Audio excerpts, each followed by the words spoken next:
Welcome to a new edition of the Neon Jazz interview series with jazz vocalist JD Walter. We caught up with JD around late March 2020 when the quarantine was heating up, and he talked about his latest 2020 CD, Dressed in Song, and this new weird world that we live in that has no live jazz. This talented jazz singer has a rich career, and he opens up. Dig it. So are you in New York? I am. Okay. How you holding up? As best as I can. Yeah, I'm staying safe so far, but I'm in the epicenter of it, just on the other side of the Queensboro Bridge in Queens, from Manhattan, and it's kind of the worst part of the breakout over here, so trying to deal. Yeah. I hear you. Well, hey, thanks for taking a minute out during this kind of extraordinary time that we're going through. My pleasure. Apparently I have some extra time in my hands. Yeah, right. I think we all do. So your latest CD, Dressed in Song, talk to me a little bit about this album, what your vision for this project was. I had been thinking for a while about putting a compilation of piano duets from previous records together, and then I thought, why not just record a record with different pianists on each track? I know that there have been many albums out there, maybe like, say, with Herbie or whoever else who had gotten different vocalists for each track, but I had never heard of one where they've gotten a different pianist, or one singer got a different pianist for each track.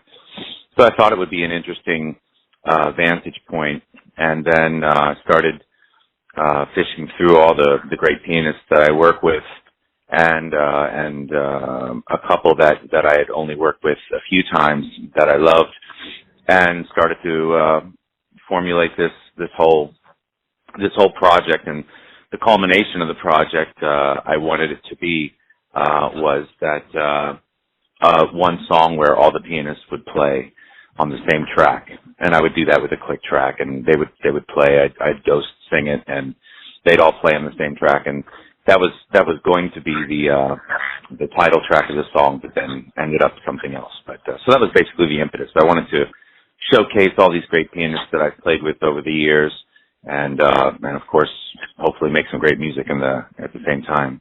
So talk to me a little bit about your childhood. How did you get involved with jazz and where you grew up? I grew up, I was born in Philadelphia, and I grew up outside of Philadelphia, about an hour or so, in like the Lancaster area, Lebanon area. Was heavily involved from a really young age with as a professional singer with church men and boy choir. So it was a paid position. It was audition paid position. So around age 6, I auditioned and I got in and fell in love with classical music. My mother was a musician. I sang with them for a while, but I became a soloist in demand. And then I eventually auditioned for something called the American Boy Choir School in Princeton, New Jersey. We worked with the Metropolitan Opera, London Symphony, traveled the world, sang for Ronald Reagan's inauguration at the White House, did a lot of White House functions, and this was a classical freak. And then my voice changed and I had to leave the school. And I had been playing drums my whole childhood, and so there was my avenue of getting into jazz drumming because I couldn't really sing. My voice changed. So at age 13, I started playing out in clubs, playing jazz. And when my voice started to come around about a year or so later, people started suggesting that I start singing, and that's where it went. Talk to me a little bit about your professional path and how you ended up in New York. Professional path? Well, I mean, I think the goal of a lot of jazz musicians is to end up in New York, being the epicenter of the jazz world. And so after I went to University of North Texas, I went to Europe for a year and studied with Deborah Brown in Holland, where she was teaching. She's a great jazz singer from Kansas City. Studied with her, came back to the United States, and got away from jazz for a few years and sang rock and roll and did a lot of singer-songwriting things. Came back to the East Coast with goals of moving to New York, but I wanted to network my way into New York. I didn't want to just move there cold. And so I started booking clubs and bringing people down from New York and Philadelphia, D.C., Baltimore, up to the clubs where I was booking in Pennsylvania, and started networking that way, and then started playing in New York before I moved there. And recorded my first record in the mid-90s, and with goals of going to New York. And eventually, when I moved to New York, I had already established myself to some degree here. playing with a lot of the young up-and-comers of the time. So that was the start of New York for me. What do you like best about being a professional musician? Well, that's a pretty deep question. I mean, first of all, I love being a musician, period, because I love making music and having the opportunity to get out of my soul. I mean, it's a very therapeutic thing. Getting out maybe certain feelings and emotions. It's like going to a therapist. You know, you get these things out and there's some sort of sense of release of telling these stories, whether they're tragic, whether they're happy, whatever they are, communicating with an audience and that transference of emotion, making some sort of connection, and the interaction and of course, and the conversations that happen musically with people that you're playing with. And so, I mean, music for me wasn't necessarily something where, and especially, it wasn't something that I said, I want to be famous. My goal was to play with the greatest musicians that I could possibly play with and keep on expanding as a musician. I was seeking the new thing. I was seeking the better players. And I think I actually started to, I was more interested in social acceptance in the music community than I was in any commercial endeavor or commercial acceptance.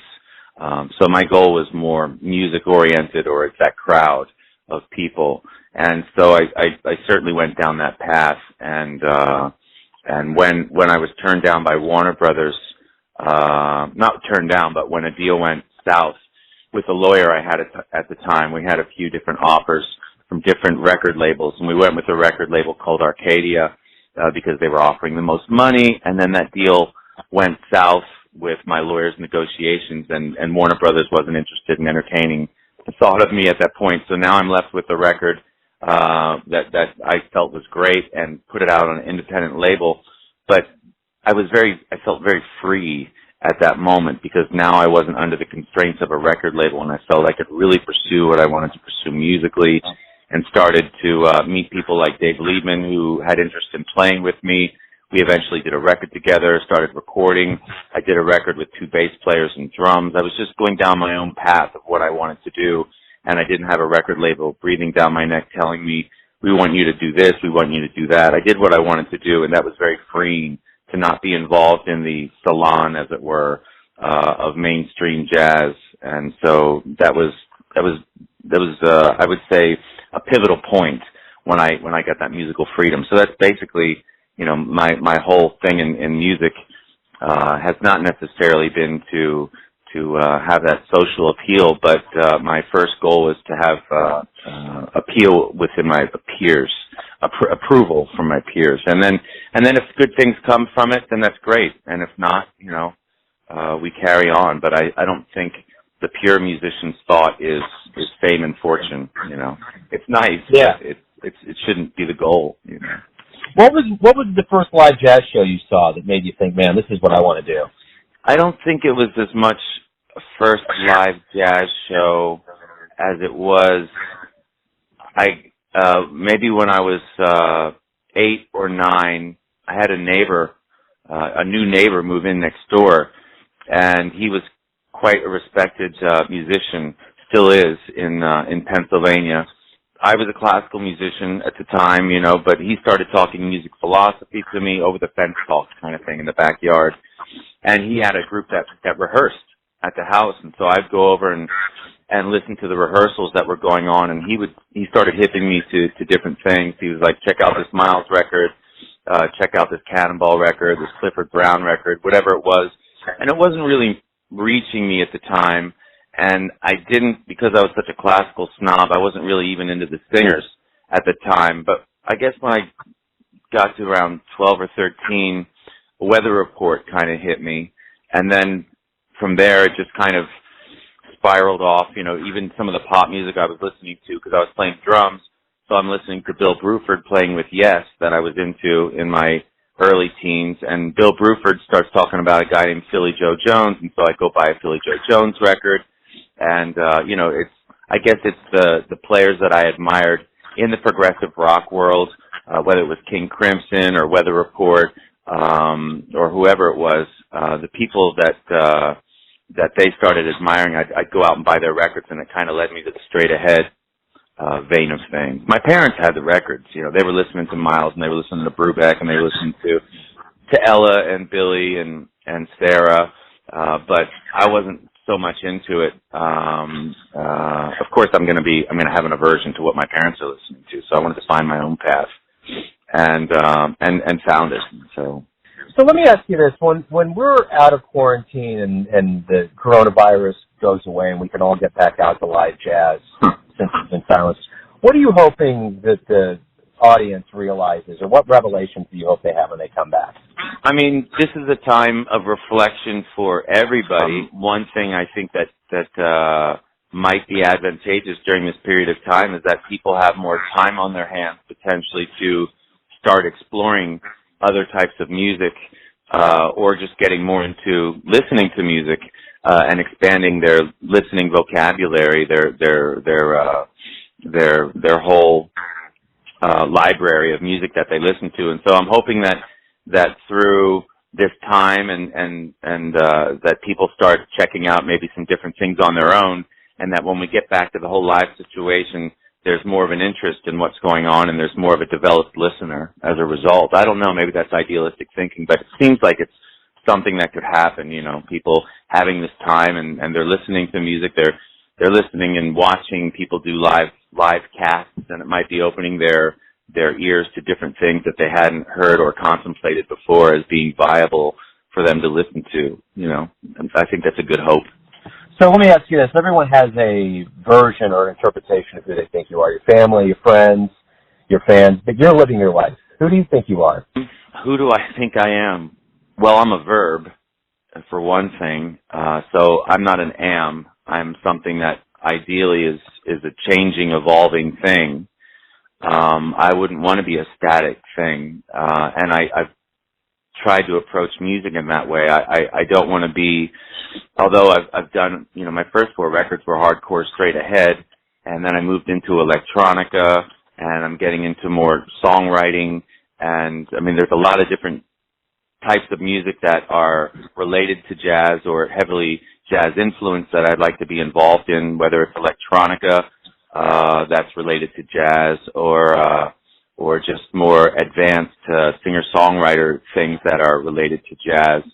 So who do I think I am?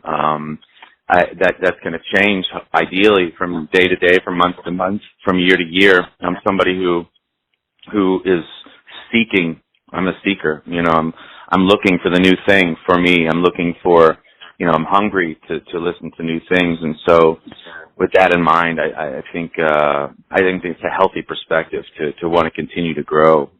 So I think that in short answers that. Right on. Hey, man, thank you for taking some time out today. I really appreciate it during this kind of extraordinary time on our planet and talking about the music a little bit. My pleasure, my pleasure. Thanks for listening and tuning in to another Neon Jazz interview, where we give you a bit of insight into the finest singers in New York, Kansas City, and spots all over the world, giving fans all that jazz. And thanks to JD for his time, music, and story. If you want to hear more interviews, go to Famous Interviews with Joe Domino on the iTunes Store. Visit neonjazz at youtube.com. And for everything Neon Jazz all the time, go to the neonjazz.blogspot.com. Until next time, support the arts and enjoy the jazz, my friends.